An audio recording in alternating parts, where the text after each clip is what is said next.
Hey, what's up, everybody? So today it's your boy Tony. We're gonna talk about the four reasons why your coworkers are not your friends. Y'all listen up. We in for a good one. So reason number one, the one reason why your coworker is not your friend because working relationships are situational, and these friendships fall apart when they are tested. Y'all listen. I've seen it happen multiple times. Let's say that there's a coworker you work with and that you're clicked up with at work, and this coworker is trying to bring a complaint against your shift leader about um, some type of harassment, whether it be sexual, whether it be bullying, or so on and so forth. Right? Okay, it gets funny. So when this coworker tries to get other people to get witnesses to what has been happening or what's been going on, then it's like um, it becomes null and void. Like nobody knows what's going on. Nobody wants to. It's like everybody becomes distant, right? Yeah. So number two, the four reasons why coworkers are not your friend. This is the second reason. When HR begins to ask some questions about what you or the other one complained about, self-preservation of the others, it begins to take place. They begin to um, not engage with you as much. Everybody getting these little huddles talking about things, talk about the issue at hand, and you are that issue because you made the complaint.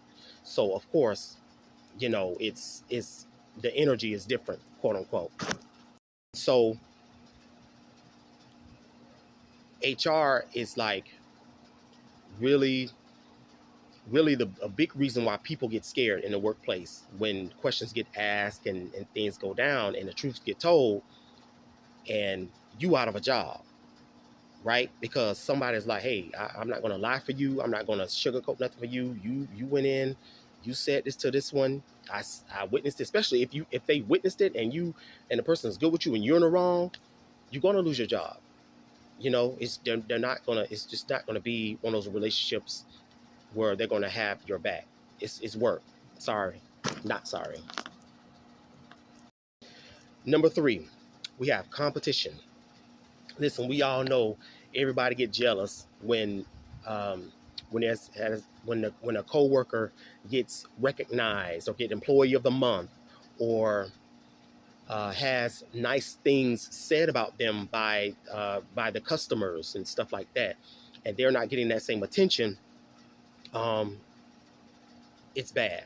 It's a rat race. Everybody's in the same race to get the same pay and to get same higher position that may be open, that may not be open. Everybody's desiring um, the same thing. Same thing. Got 15 people trying to desire the same position. It can happen. It doesn't happen all the time, but it happens a lot. So just be mindful of that.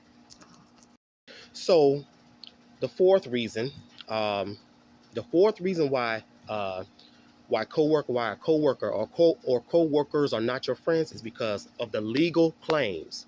There are legal claims that happen that are actually on paper, that are actually on file. Um, right? If you bring a legal claim against an employer about a coworker, and that coworker is still employed, oh my God, right? The retaliation can get real, right? Like I said, I was saying that before. I think I made a point about that before. There's laws against, um, people getting retaliated against about complaints, but you know how that all goes, right? Like I said, I've been in situations like that before. I've made complaints years back about a coworker, and yeah, I just started to notice the environment around me got pretty weird pretty fast. So, needless to say,